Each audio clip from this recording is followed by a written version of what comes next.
Madison Blake introduced me the way someone might point out a stain on an expensive dress, lightly, casually, as if it were something unfortunate that everyone should notice for a moment and then politely ignore. "This is my stepsister, Rachel," she said, smiling at the room full of guests beneath the crystal chandeliers of Mercer Country Club. "She's just a nurse." A few people laughed, not cruelly, not loudly, just the soft reflex laughter people give when the bride makes a joke and no one wants to ruin the moment. I stood there in a simple navy dress that cost less than most of the handbags in that room, holding a glass of sparkling water I hadn't even tasted yet. Around me were silk gowns, tailored suits, and the quiet glow of generational wealth. At the head table sat the Mercer family. Logan Mercer, Madison's fiancé, looked slightly uncomfortable, though he quickly masked it with a polite smile. But the person who caught my attention was the man beside him, Charles Mercer, Logan's father. The man who had paid for this entire rehearsal dinner. Unlike everyone else, he wasn't laughing. His champagne glass remained untouched as he stared directly at me, not with judgment, not with amusement, but with something else, recognition. It was subtle at first, just a narrowing of his eyes, the slight tilt of his head, like someone trying to place a face they'd seen somewhere before. Madison continued speaking, already moving on to the next introduction. The moment finished in her mind. The room returned to its conversations. The laughter faded, but Charles Mercer kept looking at me. And what no one in that ballroom knew, what Madison certainly didn't know when she called me just a nurse, was this.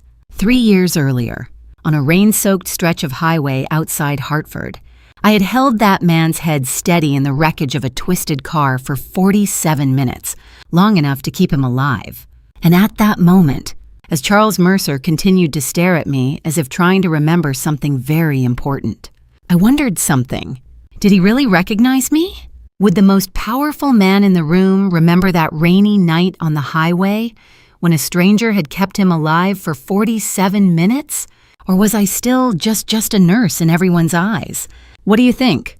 If you were Rachel, would you stay silent and let the party pass, or would you stay to see what happens next?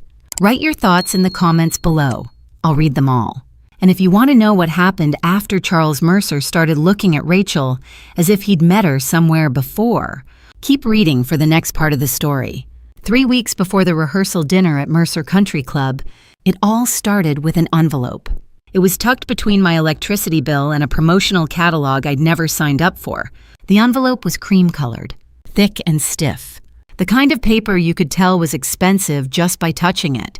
The top corner was embossed in gold. 2 intricately intertwined letters, M and L, Madison and Logan. I set my shift bag down on the kitchen counter, took off my nurse's shoes that I'd worn for 12 hours, and then opened the envelope. My small apartment was quiet. Only the faint hum of the refrigerator in the corner of the kitchen. The wedding invitation was letterpress, each line of text slightly raised above the paper. I ran my finger over the words, then stopped. My name was misspelled. Rachel Turner, not Rachel. A small mistake from the outside. But to me, it wasn't small at all. Because in my family, no one really tries to remember my name correctly. Not on the cards, not at the parties, and not in the conversations I rarely participate in. I turned the card over. No +1, no handwritten message, just a cold, printed line.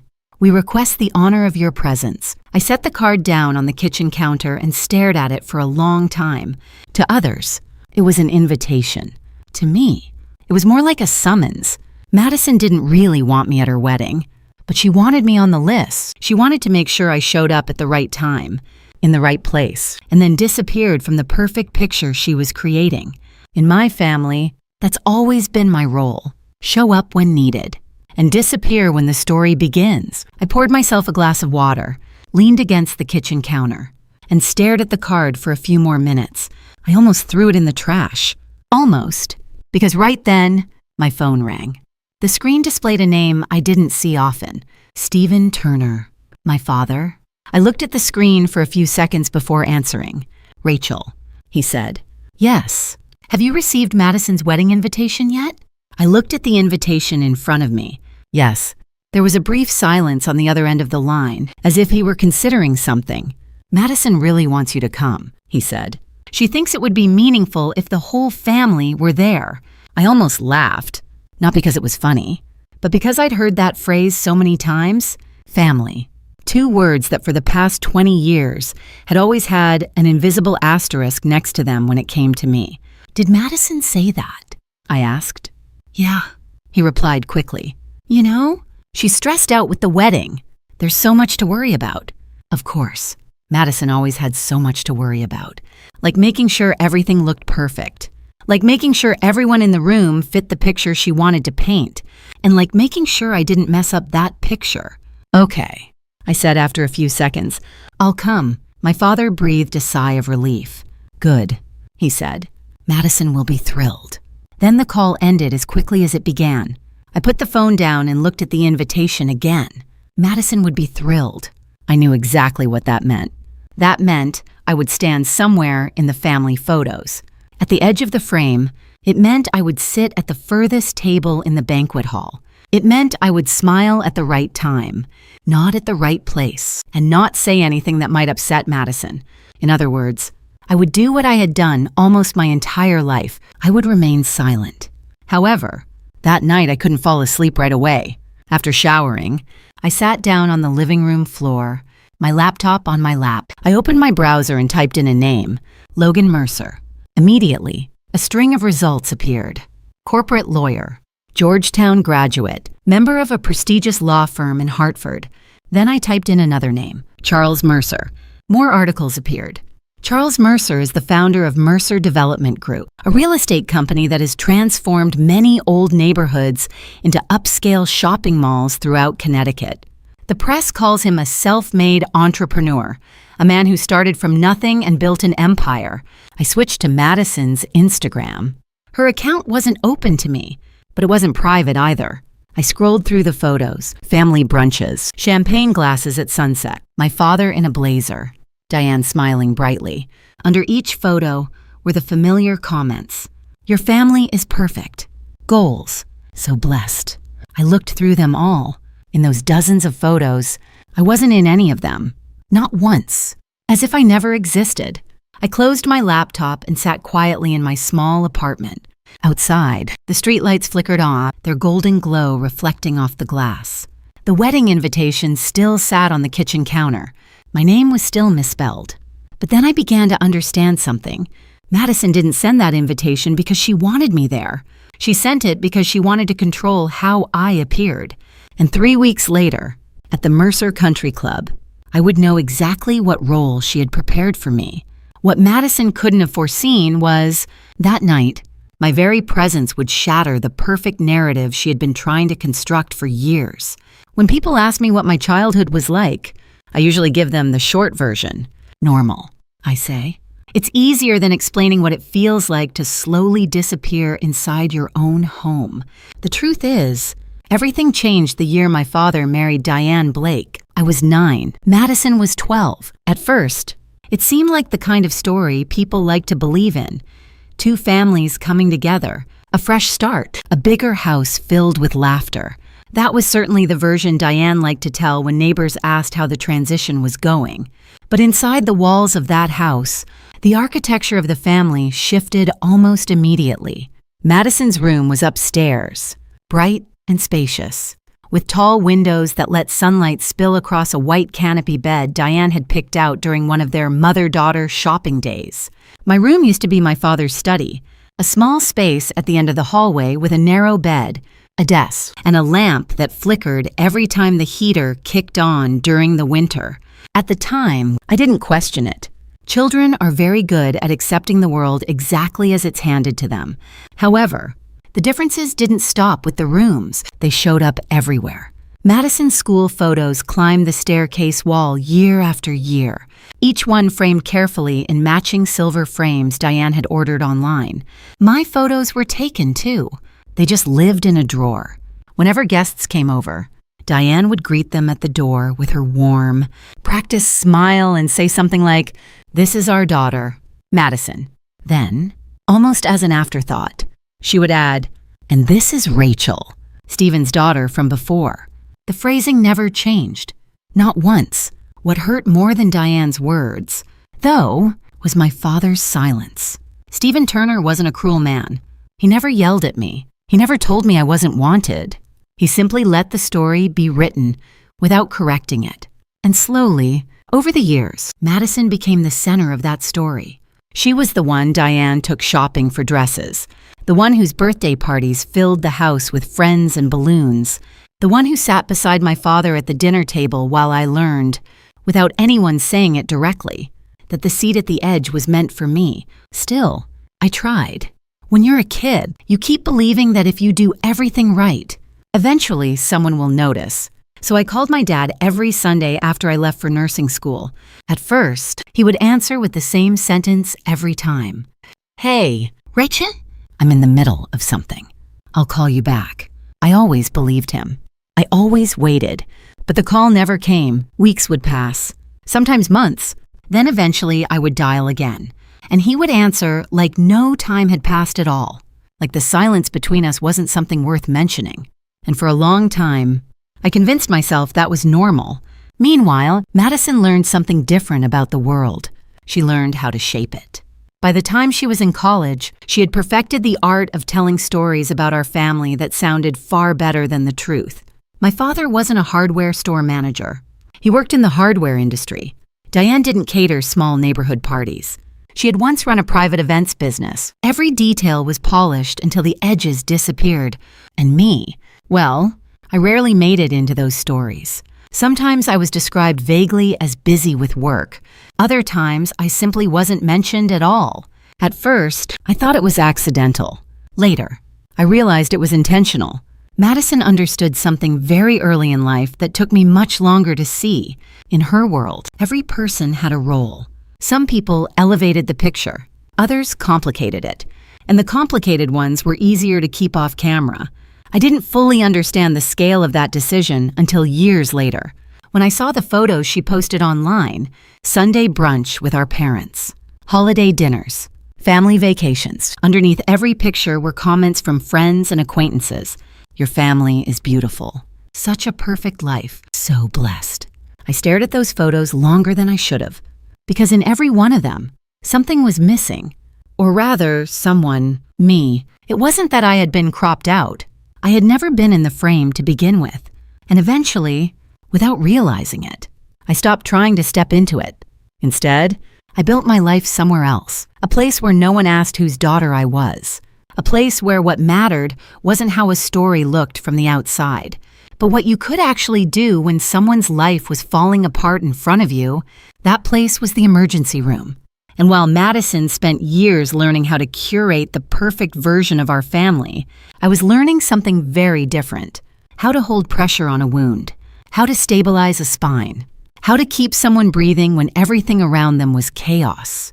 At the time, I didn't realize that the two worlds we were building, hers and mine, were moving toward the same moment, a moment that would arrive years later under the bright lights of a wedding reception. The night Madison called me just a nurse, and the night someone in that room finally remembered who I really was. One of the strange things about being invisible at home is that you learn, almost without realizing it, how to become essential somewhere else. For me, that place was the emergency room. My shift at Street. Gabriel Medical Center usually started at 7 in the morning. Technically, it ended 12 hours later. In reality, it ended whenever the trauma board was finally clear and the last patient had either been stabilized, transferred, or taken upstairs. Most days, that meant 14 hours. Some days, it meant more. The ER doesn't care who your family is. It doesn't care where you went to high school or whether your name is spelled correctly on a wedding invitation. The only things that matter there are speed, precision, and whether your hands stay steady when someone's life depends on them. That week, 3 weeks before Madison's wedding, was particularly brutal. I worked 4 12-hour shifts back to back. On Monday, we had a construction worker brought in with a crushed pelvis after a scaffolding collapse. On Tuesday, a teenager came through the ambulance bay after an overdose, barely breathing. Wednesday night, we ran 2 cardiac arrests within an hour of each other. By Thursday morning, My entire body felt like it was running on muscle memory alone. But that's the thing about emergency medicine. You don't have time to be tired, because the moment those doors swing open, someone is always worse off than you are. Our ER was run by Dr. Rachel Bennett, a trauma physician who had the kind of calm authority that could quiet an entire room without raising her voice. She moved through the department like a submarine captain, precise, focused, aware of everything happening around her. A year earlier, she had nominated me for the hospital's Nursing Excellence Award. I didn't even know she had submitted my name until a hospital administrator pulled me aside after a shift and handed me a plaque in a conference room that smelled faintly like stale coffee. The plaque still sat in my locker at work. I never brought it home, not because I wasn't proud of it, but because I already knew how that conversation would go if I did. Rachel won an award at work, someone would say, and Madison would smile politely and respond with something like, "That's cute." Then the conversation would shift back to something that actually mattered, so I learned to keep those victories where they belonged. In the hospital, where people understood what they meant, and there was one moment in particular, 3 years earlier, that changed the way I saw my job forever. It happened on a November night during a rainstorm. I had just finished a double shift and was driving home along Interstate 84. The rain was coming down so hard the highway looked like a sheet of glass under the headlights. Then traffic stopped. At first I thought it was just congestion, but as I got closer, I saw the flashing hazard lights, the twisted metal, and the smoke rising from the middle of the road. A multi-car collision. One of the vehicles, a black sedan, had taken the worst of it. The front end was crushed inward. The windshield shattered into a spider web of cracks. People were standing along the shoulder, shouting into their phones, waiting for sirens. But no one had gone to the car. I pulled over without really thinking about it. When you work in trauma long enough, something in your brain flips automatically. You stop seeing chaos and start seeing priorities. Airway, breathing, circulation. The driver's door was jammed shut, so I climbed through the passenger side window. The man inside was conscious, but barely. Blood ran down the side of his face. The steering column had pinned his legs, and his neck was twisted at an angle that made my stomach tighten. "Hey," I said, keeping my voice steady. "Stay with me, okay?" He blinked slowly, trying to focus. "My name's Rachel." I told him, "I'm a nurse." I reached behind his head and placed both hands along his jawline, stabilizing his neck. If his cervical spine had been damaged, and the angle suggested it might be, any movement could sever the spinal cord. So I held him there, perfectly still. The rain kept falling through the broken window, soaking my hair and running down my sleeves. Traffic stretched in both directions, headlights glowing through the storm. And for the next 47 minutes, I talked to him about anything I could think of. The weather, the sound of the rain. At one point, I told him about the silver necklace I wore every day, my mother's necklace, and how she used to say small things could keep you grounded when everything else felt like it was spinning. I didn't know his name. I didn't know who he was. All I knew was that if he lost consciousness before the paramedics arrived, his chances of surviving the crash would drop dramatically. So I kept talking, and I kept holding his head steady. Eventually, the sirens came. Firefighters cut the door open. Paramedics slid a collar around his neck and lifted him onto a backboard. One of them looked at me and asked, "How long have you been holding him like that?" 40, maybe 45 minutes, I said. He gave a low whistle. "Good thing you did," he said. Another few degrees of movement, and that spine could have snapped. They loaded the man into the ambulance and drove away. I never saw him again. And honestly, I didn't expect to. In emergency medicine, that's how most stories end.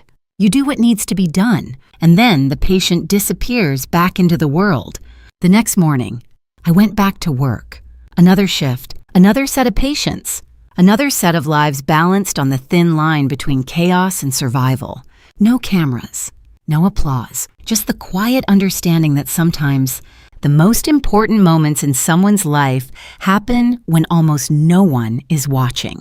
What I didn't know that night, what I couldn't possibly have known, was that the man in that car would survive. And 3 years later, he would be standing inside a wedding reception, looking at me like he was trying to remember where he had seen my face before. That night, after my shift ended and the hospital finally went quiet enough for the cleaning crews to move through the halls, I sat on the floor of my apartment with my laptop open and Madison's wedding invitation lying beside me on the coffee table. I wasn't planning to investigate anything. At least, that's what I told myself. But curiosity has a way of creeping in when something feels wrong. So I typed Logan Mercer into the search bar. The results appeared almost immediately. Logan Mercer, corporate attorney, Georgetown Law, junior partner at a respected firm in Hartford.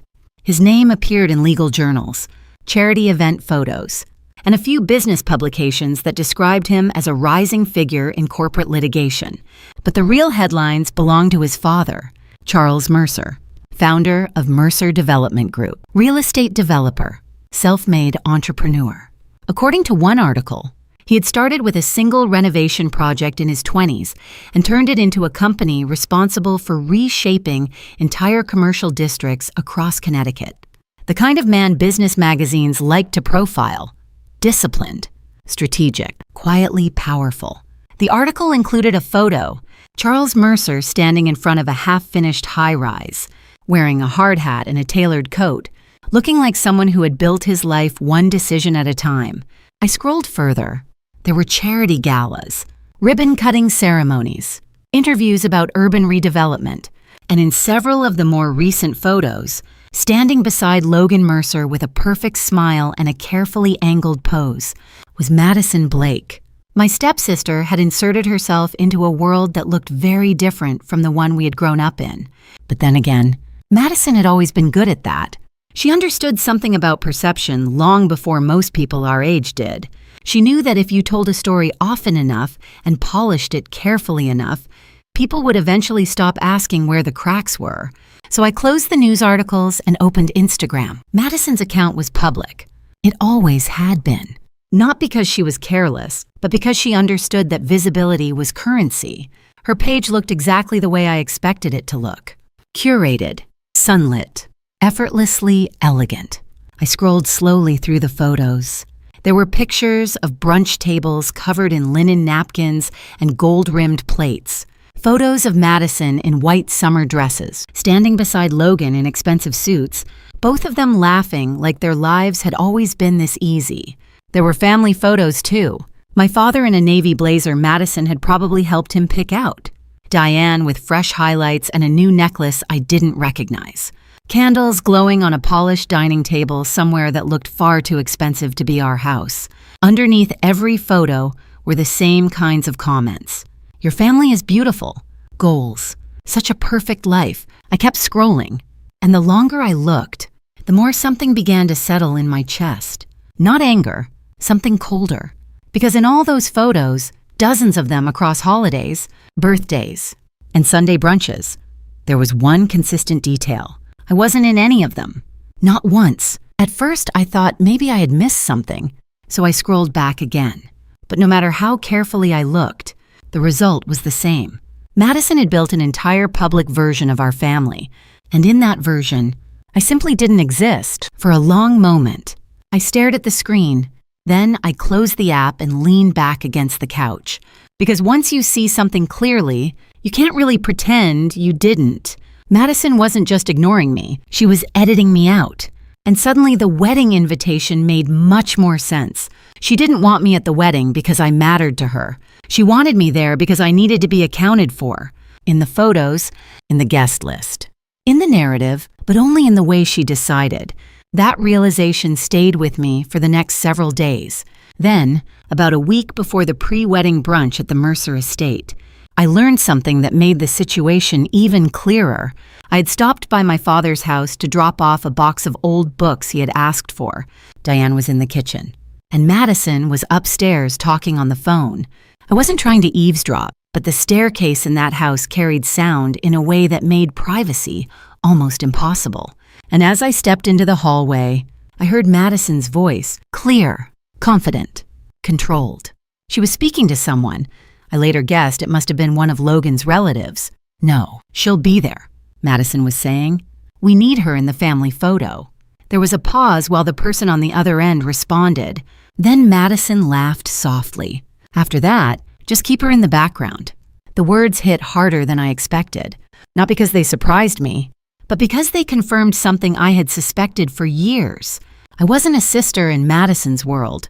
I was a prop, something useful when the picture required it, something inconvenient when it didn't.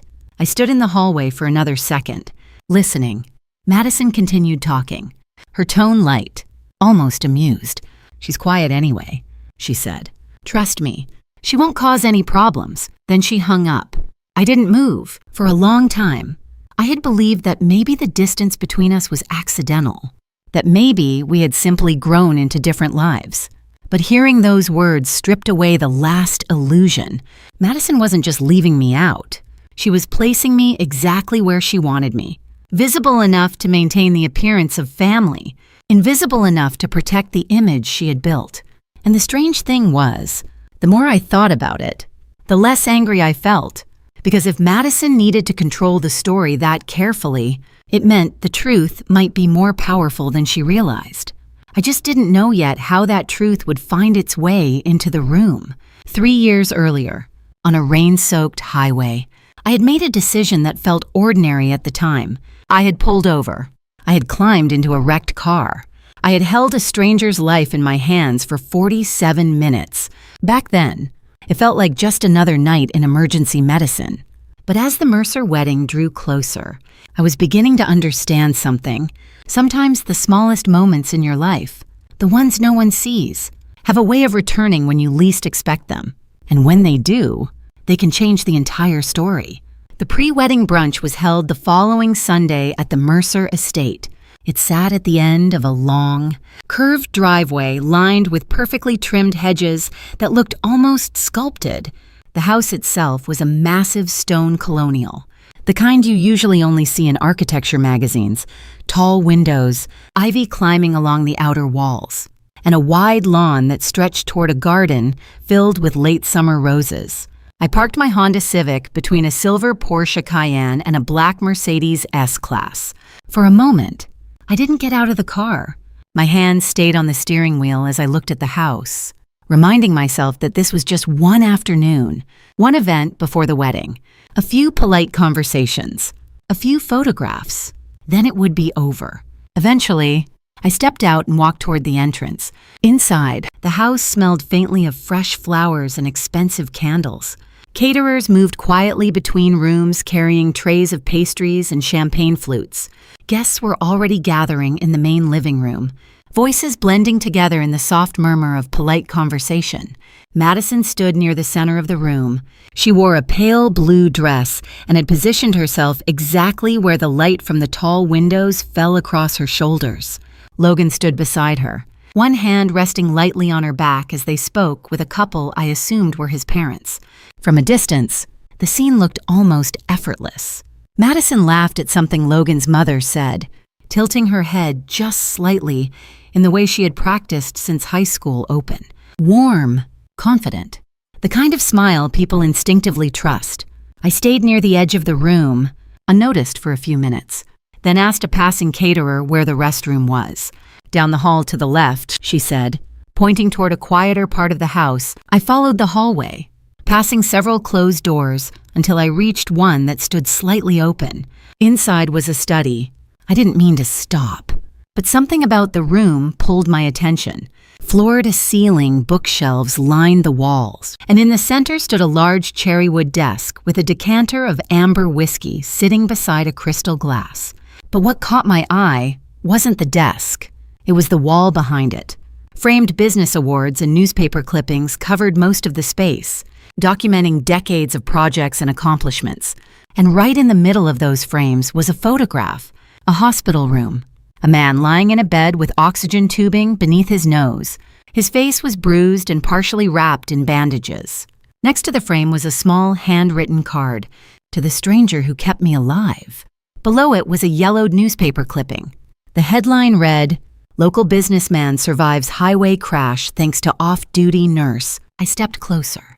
For a moment, I considered reading the full article, but before I could, a voice spoke from the doorway behind me. That was my second birthday. I turned quickly. Charles Mercer stood there, up close. He looked exactly like the photos I had seen online, tall, silver-haired, with the kind of presence that made people instinctively pay attention when he entered a room. He walked into the study slowly, stopping beside me as he looked at the photograph. "The night someone gave me my life back," he continued. His voice wasn't dramatic or emotional, just steady. I nodded politely. "That's incredible," I said. He studied the photo for a moment longer before turning slightly toward me. "You ever read the article?" he asked. I shook my head. "No, sir. I just noticed it." He gave a small smile. 3 years ago, he said, an 18-wheeler jackknifed on the highway during a storm, hit my car head-on, pinned me inside the vehicle. His eyes moved back to the photograph. Paramedics didn't arrive for nearly an hour. I didn't say anything. Instead, I listened. Before they got there, he continued, someone climbed through the passenger side window and held my head still so I wouldn't move my neck. His voice slowed slightly, as if he were replaying the memory. She talked to me the whole time, kept me awake for a moment. The room felt strangely quiet. Then Charles looked at me again. "You remind me of her," he said. I blinked. "Of the nurse." "Yes." He studied my face a little longer than was comfortable. Not suspiciously, just carefully, like someone trying to connect two distant memories. Then a voice called from down the hallway. "Charles." It was Evelyn Mercer. Charles glanced toward the door. "I should get back," he said. He took one more look at the photograph, then nodded slightly toward me. "Enjoy the brunch." And just like that, the moment ended. He stepped into the hallway and disappeared toward the sound of conversation. I stood there for a few seconds longer, looking again at the photograph. Something about it felt familiar, but 3 years is a long time in emergency medicine. Faces blur, moments blend together. Eventually, I stepped back into the hallway, and that was when Madison appeared. She stopped abruptly when she saw me standing near the study. "What are you doing here?" she asked under her breath. "I was looking for the restroom." Her eyes flicked toward the open door behind me. "Don't wander into private rooms," she said sharply. "You'll make people uncomfortable." Before I could respond, she grabbed my arm lightly and guided me back toward the main living room. The introductions were happening outside in the garden beneath a white pergola covered in wisteria. Guests gathered around as Madison moved through the group with practiced ease. "My mom, Diane," she said brightly. "She used to run her own catering business." Diane smiled modestly. "This is Stephen, my stepfather. He's been in the hardware industry for years." My father shook hands with Logan's parents. Madison turned to the next group without hesitation. She never mentioned me. I was standing less than 3 feet away. Finally, Evelyn Mercer noticed. She looked toward me with genuine curiosity. "And who is this?" she asked. Madison's smile tightened slightly. "Oh," she said quickly, "that's Rachel. She's around." Evelyn turned toward me. "What do you do?" "Rachel." Before I could answer, Madison leaned in again. "She works at a hospital, in some capacity." I met Evelyn's eyes. "I'm a trauma nurse at St. Gabriel Medical Center," I said calmly. Evelyn's eyebrows lifted. "That must be demanding." Madison touched her arm gently. "Anyway, Evelyn, I wanted to show you the floral mock-ups for the reception centerpieces." And just like that, the conversation shifted away. I was standing behind them again, invisible. As the group walked toward the garden path, Madison fell into step beside Diane. She thought I was far enough behind that I couldn't hear. "She's already talking too much," Madison whispered. "Handle it." Diane glanced over her shoulder at me and smiled. The kind of smile that wasn't a smile at all. And in that moment, I realized something. Madison wasn't worried about what I might say. She was worried about what someone else might remember. The garden behind the Mercer estate looked like something lifted straight out of a wedding magazine. White chairs had been arranged in careful rows beneath a wooden pergola draped in wisteria. A long table displayed mock-ups of the floral centerpieces, soft ivory roses, eucalyptus leaves, and delicate glass candles that flickered gently in the afternoon breeze. From a distance, the entire scene felt calm. Perfect. But standing there, watching the people around me laugh and sip champagne, I could still hear Madison's whisper echoing in my mind. "She's already talking too much." For a moment, I considered leaving. I could have walked back to my car, driven home, and no one in that garden would have stopped me. In fact, I suspected most of them wouldn't even notice. But then something unexpected happened. Rachel, right? The voice came from behind me. I turned and saw Logan Mercer approaching with a polite, slightly uncertain smile, up close. Logan looked different from the photos online, less polished, a little tired.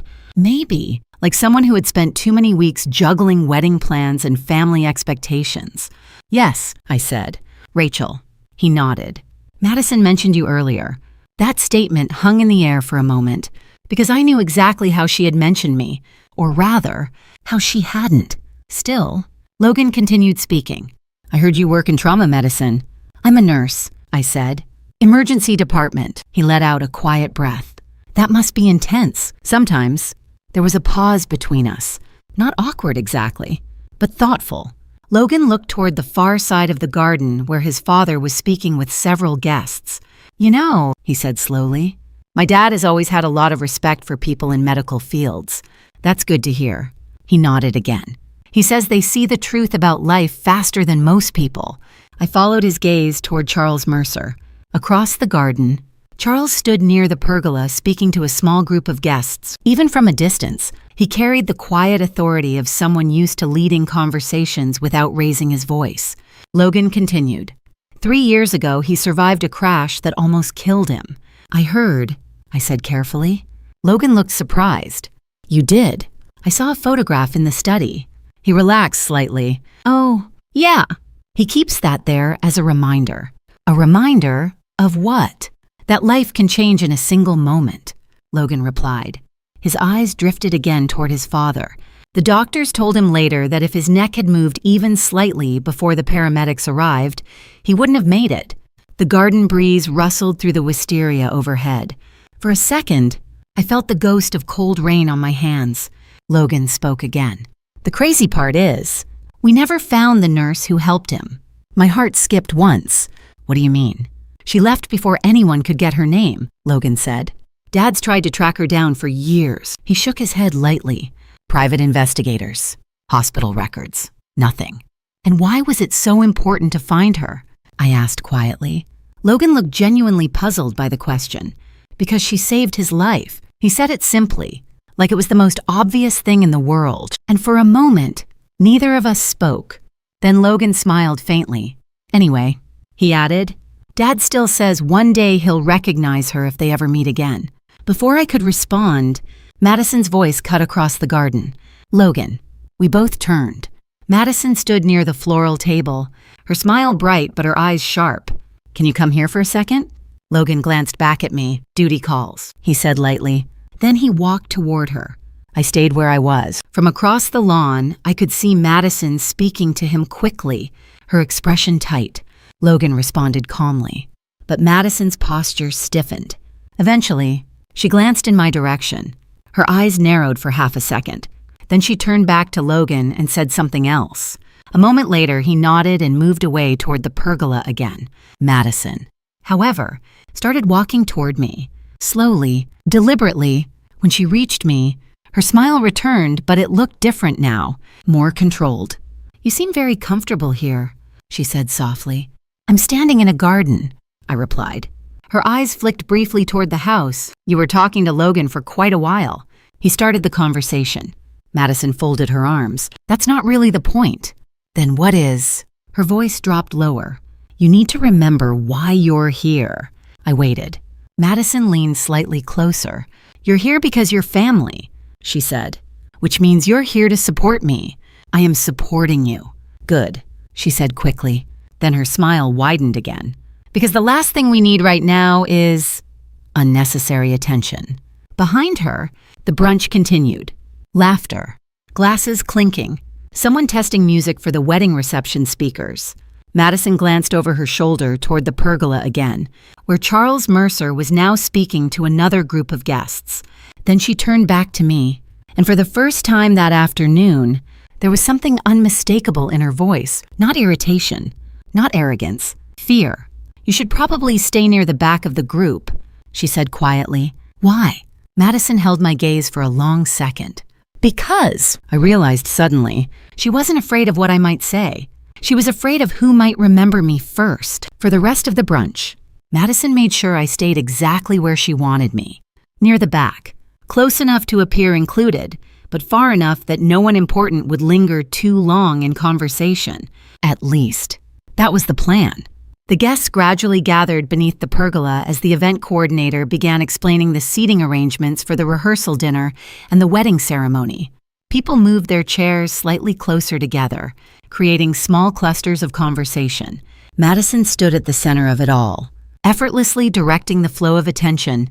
Every laugh, every introduction, every small story circled back to her. Meanwhile, I stood a few steps behind the group near a stone planter filled with white hydrangeas. From that position, I could see almost everyone. Logan moved between relatives with polite ease, greeting distant cousins and business partners who had flown in for the wedding.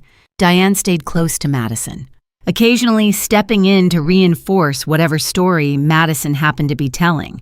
My father hovered nearby, smiling politely and saying very little. But Charles Mercer was different. He had stepped away from the pergola and now stood near the garden path, speaking with a tall man in a navy suit. Even from across the lawn, I could see the subtle way people oriented themselves toward him, like iron filings shifting around a magnet. There are certain people who naturally become the center of gravity in a room. Charles Mercer was clearly one of them. At first, I didn't think he noticed me. Why would he?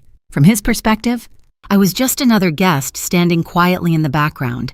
But every now and then, as conversations shifted and people moved around the garden, his eyes drifted in my direction. Not for long, just a second each time, like a thought that hadn't fully formed yet. Eventually, the coordinator clapped her hands lightly. "Before we finish," she said cheerfully, Madison thought it might be nice if everyone shared a quick story about the couple. The guests responded with warm laughter. A few people volunteered immediately. Logan's college roommate told a story about how Logan had once driven 6 hours through a snowstorm just to attend Madison's birthday dinner. Evelyn Mercer described the first time Madison visited their home and helped organize a charity fundraiser within 20 minutes of walking through the door. Each story painted the same picture: Madison as charming, Madison as capable, Madison as the perfect addition to the Mercer family. Standing behind the group, I could feel Madison's satisfaction radiating outward like heat. She loved moments like this, moments when the narrative was fully under her control. Then the coordinator smiled and turned toward the rest of the group. Anyone else? There was a brief pause, and in that quiet moment, something unexpected happened. Charles Mercer spoke. "I'd like to say something." The garden shifted subtly as people turned toward him. Charles stepped forward slowly, resting one hand lightly on the back of a chair as he looked toward Madison and Logan. "I won't embarrass anyone with a long speech," he said with a small smile. "But watching the two of you together reminds me of something important." Madison straightened slightly. Logan placed his hand gently on her shoulder. Charles continued. 3 years ago, I was in a car accident that should have ended my life. Several guests nodded, already familiar with the story. "But I survived," Charles said calmly, "because someone I had never met made a decision in a single moment." He paused. They pulled over in the rain, climbed into a wrecked car, and held my neck steady for nearly an hour while traffic backed up for miles. The garden had grown quiet now. Paramedics later told me that if my head had moved even slightly before they arrived, I would have been paralyzed. Or worse. Charles folded his hands loosely in front of him. "I never learned her name." His eyes drifted slowly across the group, but I have spent 3 years thinking about that moment. He looked toward Madison again, because sometimes the people who change your life the most are the ones no one notices. The words hung in the air, and suddenly I felt something shift. Charles's gaze had stopped moving. It had landed on me. At first, I thought I was imagining it, but then he tilted his head slightly, like someone replaying a memory. Across the lawn, Madison followed his line of sight. The moment she realized where he was looking, her smile flickered, just for a fraction of a second. Charles took a step closer. "Forgive me," he said slowly, still studying my face. "Have we met before?" Every conversation in the garden seemed to pause. I could feel dozens of eyes turning toward me now. For a moment, Madison didn't move. Then she stepped forward quickly. "Oh, that's Rachel," she said lightly. "My stepsister." Charles didn't look at her. His eyes remained on me. "You work at Street, Gabriel Medical Center," he said carefully.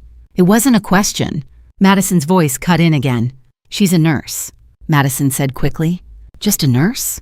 But Charles was still watching me, and suddenly, the entire garden felt like it was holding its breath. Because somewhere in the quiet space between memory and recognition, Charles Mercer was beginning to remember the woman who had held his life in her hands. For a moment, the garden became completely silent. The breeze still moved gently through the wisteria above us.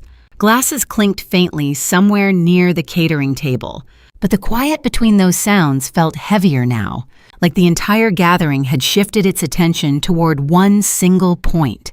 Toward me. Charles Mercer was still looking at my face as if he were trying to pull a memory out of fog.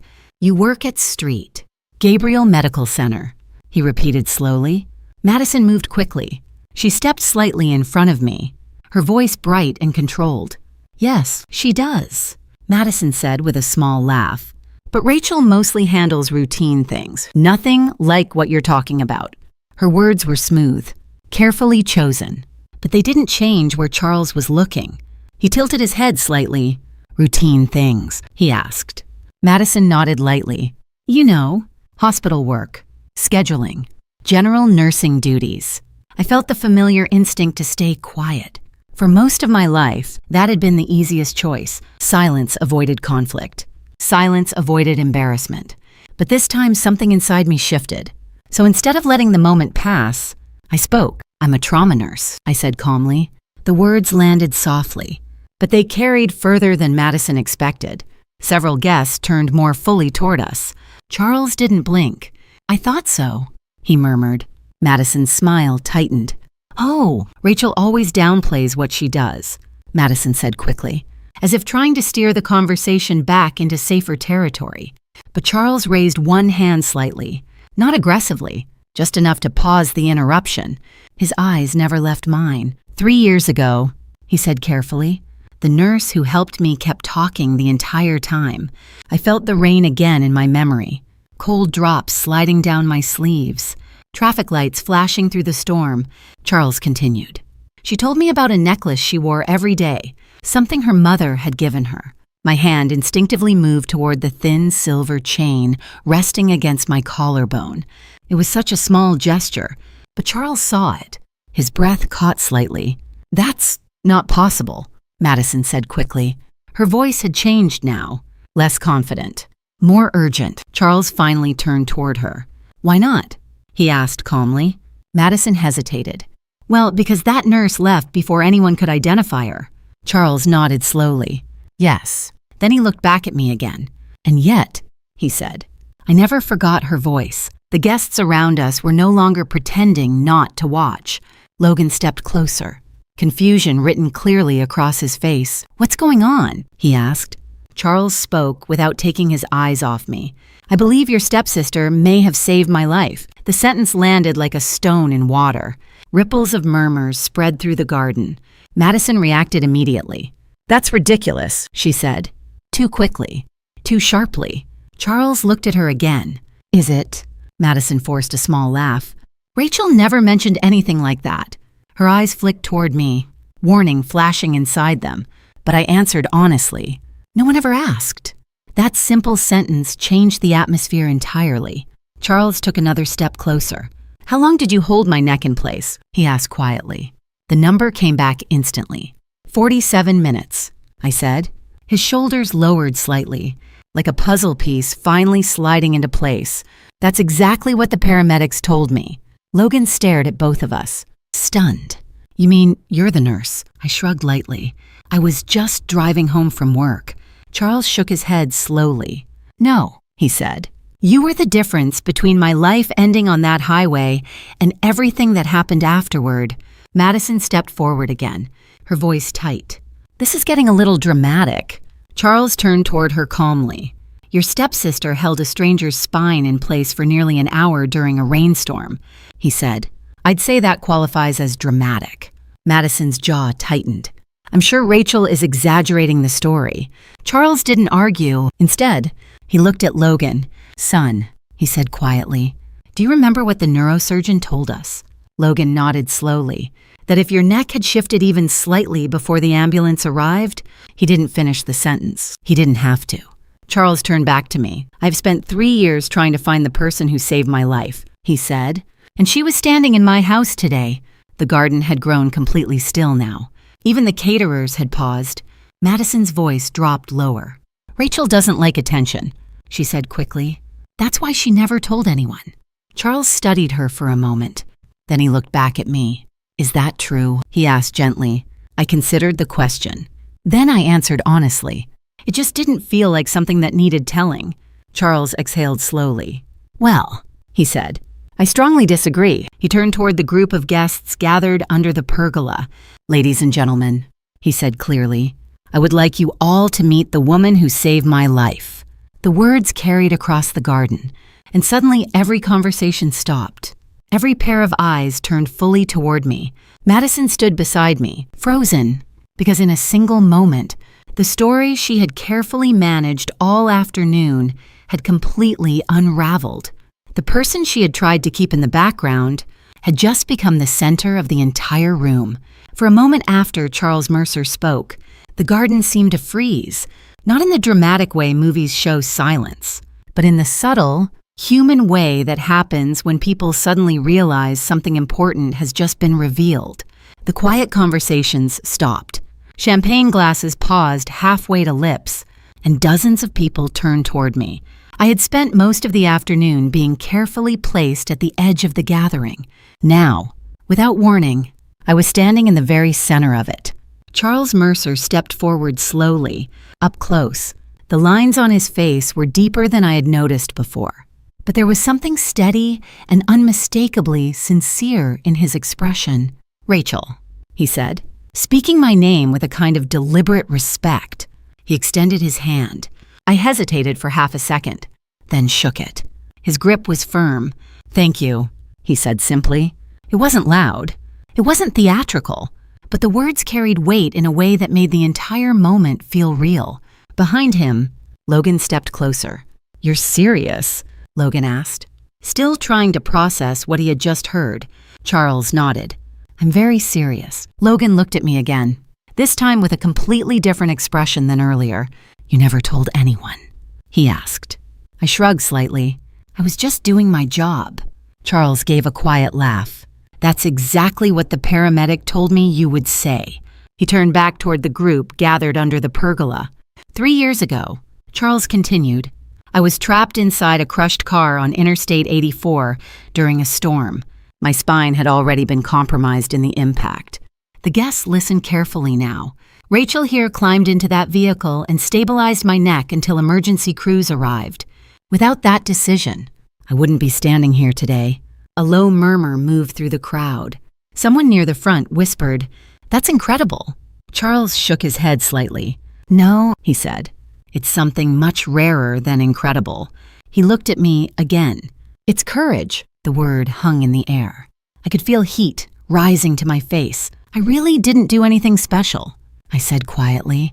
You stopped your car in the middle of a storm and held a stranger's life in your hands for nearly an hour, Charles replied.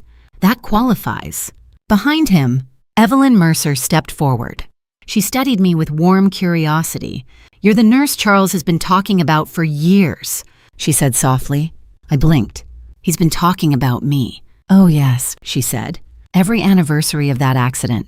She smiled kindly. He calls it his second birthday. The surrounding guests began to shift closer now, curiosity replacing the polite distance they had maintained earlier. One of Logan's uncles spoke up. Why didn't the hospital ever identify you? I left before the ambulance drove away, I explained, and I never filed any report. It wasn't technically part of a shift. Charles nodded thoughtfully. That explains it.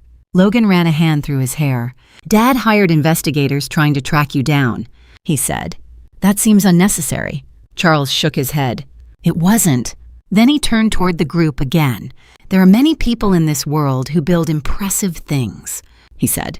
gesturing loosely toward the house and garden around us.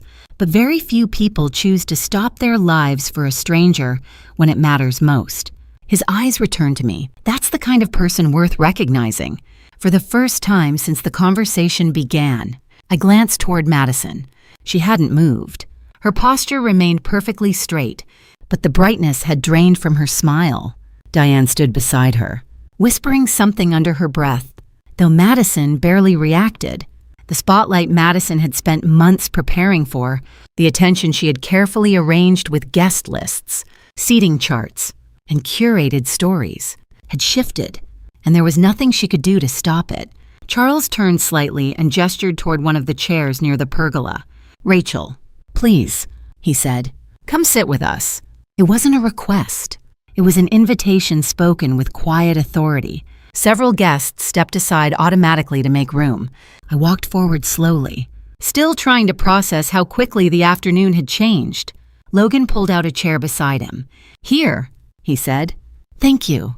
As I sat down, conversation began again, only now it flowed in a different direction. People asked questions about emergency medicine, about trauma work, about how many patients I had treated. For the first time since arriving at the Mercer estate, the conversations around me were genuine, not polite, not superficial, just curious. After a few minutes, Charles leaned slightly closer to me. "There's something else you should know," he said quietly. "What's that?" "I built most of my company on one principle, and that is," he smiled faintly, "when someone changes your life, you never forget it." I didn't know how to respond to that, so instead, I simply nodded. Across the table, Logan looked toward Madison. "Did you know about this?" he asked her. Madison hesitated. "No," she said carefully. Logan studied her expression. Then he looked back at me. "Well," he said slowly, "I'm glad you came today." For a moment, I thought about the invitation that had arrived in my mailbox weeks earlier, the one with my name spelled wrong, the one that felt more like an obligation than a welcome.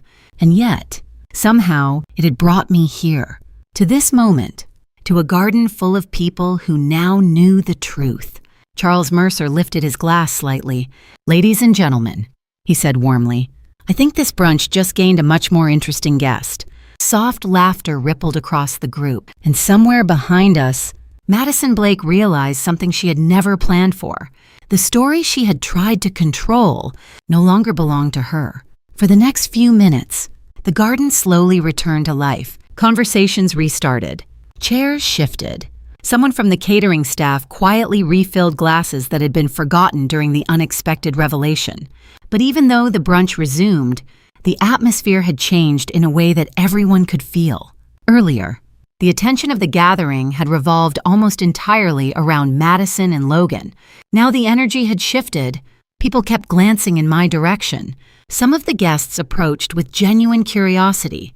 Logan's aunt asked about my work in the emergency department. One of Charles's business partners told me his daughter was studying nursing and asked what advice I would give her. The questions were kind, respectful, and sincere. But the real difference was not the questions themselves. It was the way Madison reacted to them. From across the table, I could see her carefully maintaining the same poised smile she had worn all afternoon. However, the rhythm of the event, the narrative she had clearly spent months planning, was no longer entirely under her control. And Madison Blake had always been someone who preferred control.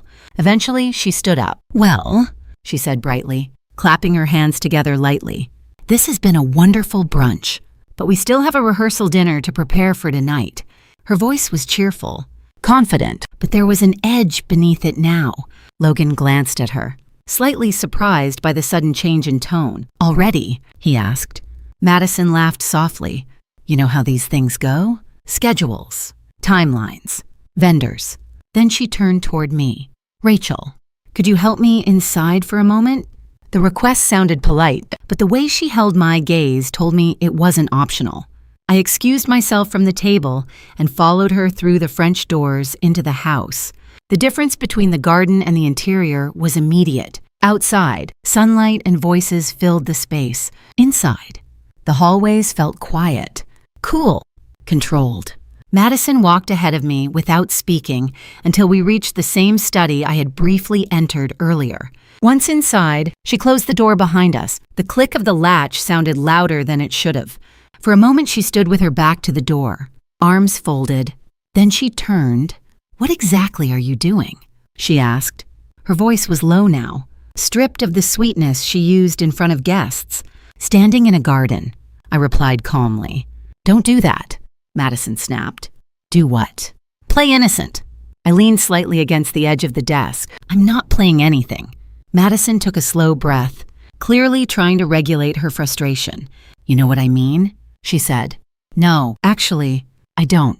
She gestured toward the window, where the sounds of the brunch continued faintly outside. "That was supposed to be my moment," she said. I blinked. "Your moment?" "Yes." Her voice sharpened. "My wedding weekend. My family meeting, Logan's family. Everything running smoothly. And suddenly the entire event turns into a tribute to you." The accusation hung in the air. I thought about it carefully. I didn't ask Charles Mercer to say anything. That's not the point. Madison took a step closer. "You should have stopped him." "How?" "I don't know." "Downplay it. Change the subject. Something." I studied her for a moment. "You mean pretend it didn't happen?" "Yes." The answer came instantly. Madison didn't even hesitate. That was the moment I understood something clearly. This wasn't about embarrassment. It wasn't about jealousy. It was about narrative. Madison had spent years building a version of the world where she controlled the spotlight, where every story reinforced the image she wanted people to see. And the problem with the truth was that it didn't always follow the script. "You've had the spotlight all your life," I said quietly. Madison laughed without humor. "That's not true." "Isn't it?" Her eyes flashed. "You think this is easy?" she said. "Maintaining appearances, keeping everything organized, making sure people see the best version of things. That sounds exhausting." "It is," she snapped.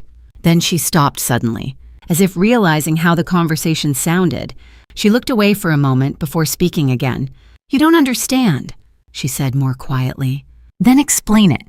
Madison sighed. "Logan's family operates in a very particular world," she said. "Reputation matters. Image matters. First impressions matter. And a trauma nurse saving someone's life hurts that image." Madison hesitated. "No, then what's the problem?" She met my eyes again. "The problem," she said slowly, "is that it makes you look important." The honesty of that statement surprised even her. For a moment, we both stood in silence. Finally, I asked the obvious question. "And that bothers you?" Madison didn't answer immediately. Instead, she walked toward the desk, running her fingers along its polished surface. "When people build a story about themselves," she said carefully, "they don't expect someone else to suddenly rewrite it." I straightened slightly. "I'm not rewriting anything. Maybe not intentionally." Madison turned toward me again. "But whether you realize it or not, you change the entire dynamic out there." I thought about the guests in the garden, about Charles Mercer's quiet gratitude, about Logan's expression when he realized the truth. "I didn't change anything," I said calmly. "I just didn't hide." Madison studied my face for a long moment. Then she let out a slow breath. "Well," she said quietly, "we'll see how the rest of the weekend goes." She opened the door again. The sounds of the brunch flowed back into the room. Before stepping out, she paused. And without looking at me, she added one last sentence. "Just remember something. Rachel." "What?"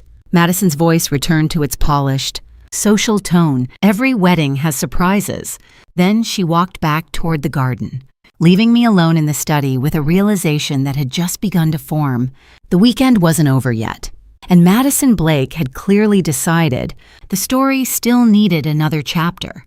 For a few seconds after Madison left the study, I remained standing beside the desk. Through the open window, I could still hear the soft murmur of voices in the garden. Laughter drifted in with the breeze, mixed with the faint clink of glasses and the quiet movements of the catering staff preparing the next round of refreshments. From the outside, the event still looked perfect. But inside the house, the atmosphere felt different. Madison's last words lingered in the room. Every wedding has surprises. For most people, that might have sounded like a casual comment, a throwaway remark. But Madison had never been someone who spoke carelessly. Everything she said usually served a purpose, and for the first time that afternoon, I realized she wasn't just irritated. She was planning something. Still, there wasn't much I could do about it in that moment. So after a minute, I stepped back into the hallway and returned to the garden. The brunch was beginning to wind down. Guests were finishing their drinks, small groups breaking off into quiet conversations as people slowly prepared to leave. As soon as I stepped outside, Logan spotted me. "Rachel," he said, waving me over. I walked toward the pergola where he and his parents were standing with Charles. Logan looked relieved to see me. "Hey," he said. "My dad was hoping to talk with you again before everyone left." Charles nodded warmly. I was. Evelyn Mercer smiled as well. "I'm very glad you came today," she said. "Thank you." Charles gestured toward a nearby bench shaded by the pergola. "Would you sit for a moment?" We sat down together, while Logan leaned casually against one of the wooden posts. For a few seconds, Charles didn't speak. He simply looked out across the lawn, as if gathering his thoughts. Finally, he said, "You know, people often assume the most important moments in life are the ones that happen in public." He glanced toward the garden, where the remaining guests continued to mingle. Big celebrations, weddings, business deals, speeches. Then he looked back at me. But the moment that mattered most in my life happened on the side of a highway with rain pouring through a broken window. I nodded slightly. That night felt pretty ordinary to me. Charles shook his head gently. "That's the funny thing about extraordinary people." Logan smiled faintly. "They rarely realize it." I looked down at my hands. "I was just trying to keep you conscious." "And you did," Charles said. He leaned back slightly. "For 3 years, I wondered about the person who stopped that night. I wondered what kind of life she lived. Whether she understood how much that moment changed everything for my family." Evelyn placed a hand lightly on his arm. "It gave us more time with him," she said softly. Charles nodded. "And time," he added, "is the one thing no amount of money can buy back." The sincerity in his voice made the moment feel almost surreal, because only a few hours earlier, I'd been standing quietly at the edge of the garden, barely acknowledged by anyone in the room. Now I was sitting with the Mercer family as if I had always belonged there. Logan suddenly laughed. "You know what the strange part is?" he said. "What?" My father has told that accident story dozens of times, but he always described the nurse the same way. "How?" I asked. Logan looked at Charles. "You tell it." Charles smiled slightly. "Well," he said, "I always remembered 2 things. First, you never sounded panicked." I shrugged. "That's training." "And second," Charles continued, "you spoke about your mother." My fingers brushed the small silver necklace again. "She gave it to me when I finished nursing school." Charles nodded. "That's the detail that stayed with me." He looked thoughtful for a moment, which is why, when I saw that necklace in the garden earlier, something clicked. Logan shook his head in amazement. "That's incredible." Evelyn smiled warmly. "I'm just glad we finally met the woman who saved my husband." I shifted slightly, uncomfortable with the attention. "You don't have to keep saying that." Charles chuckled softly. "Oh, I plan to keep saying it for the rest of my life." At that moment, Diane approached from across the lawn. Her smile was polite but tight. "Charles," she said, "some of the guests are getting ready to leave." Charles stood up slowly. "Of course." He turned back to me. "Rachel, I would very much like to speak with you again tomorrow during the rehearsal dinner." I blinked. "You don't have to do that." "I do," he said firmly. "Because gratitude should never be rushed." Logan nodded. "And besides," he added with a grin, "it's nice to finally meet the person who accidentally became part of our family history." I smiled slightly. "I guess it's a strange way to meet." "Strange," Logan said, "but memorable." Across the lawn, Madison stood near the exit path where several guests were preparing to leave. She was smiling again, greeting people, thanking them for coming. To anyone else watching, she looked perfectly composed. But when our eyes met across the garden, her expression shifted for just a fraction of a second. Not anger, not embarrassment. Something sharper. Calculation. Because the moment Charles Mercer had recognized me earlier, the balance of the entire weekend had changed. And Madison Blake clearly understood something that the other guests did not yet realize. The rehearsal dinner tomorrow night would bring everyone together again. More family. More attention, more stories, and in a room full of people who now knew the truth. There was no guarantee the spotlight would return to her, which meant the surprise she had hinted at earlier was still waiting somewhere ahead. And for the first time since receiving the wedding invitation weeks earlier, I had the distinct feeling that the real drama of the weekend hadn't even begun yet. Lesson from the story. Sometimes the people who are treated as the least important in a room are the ones who have done the most important things in life. Rachel never tried to prove anything to anyone. She didn't chase attention, recognition, or validation. In fact, when she saved a stranger's life on a rainy highway, she walked away without even leaving her name. To her, it was simply the right thing to do. But life has a strange way of revealing the truth at the exact moment it matters most. Madison spent years carefully building an image, controlling the narrative, shaping how people saw her world, deciding who deserved to stand in the spotlight and who should remain in the background. For a long time, Rachel allowed herself to stay quiet in that background. Yet the moment Charles Mercer recognized the person who saved his life, everything changed. Not because Rachel demanded recognition, but because truth doesn't need to fight for attention. Eventually, it speaks for itself, and that is the deeper lesson of this story. Real character isn't built in front of an audience. It's built in quiet moments when no one is watching. It's built in the choices you make when helping someone won't earn applause. When doing the right thing brings no reward. When kindness costs you time, effort, or comfort. Because one day, often when you least expect it, those quiet choices return. And when they do, they speak louder than any carefully crafted image ever could. So here's a question for you. If you were in Rachel's position, would you have stayed silent all those years? Or would you have told the world what you did? And more importantly, have you ever done something good for someone that no one else ever knew about? Share your thoughts in the comments. Your story might inspire someone else who needs to hear it today. And if this story moved you, don't forget to like the video and subscribe for more real-life stories about family, courage, and the moments that change everything.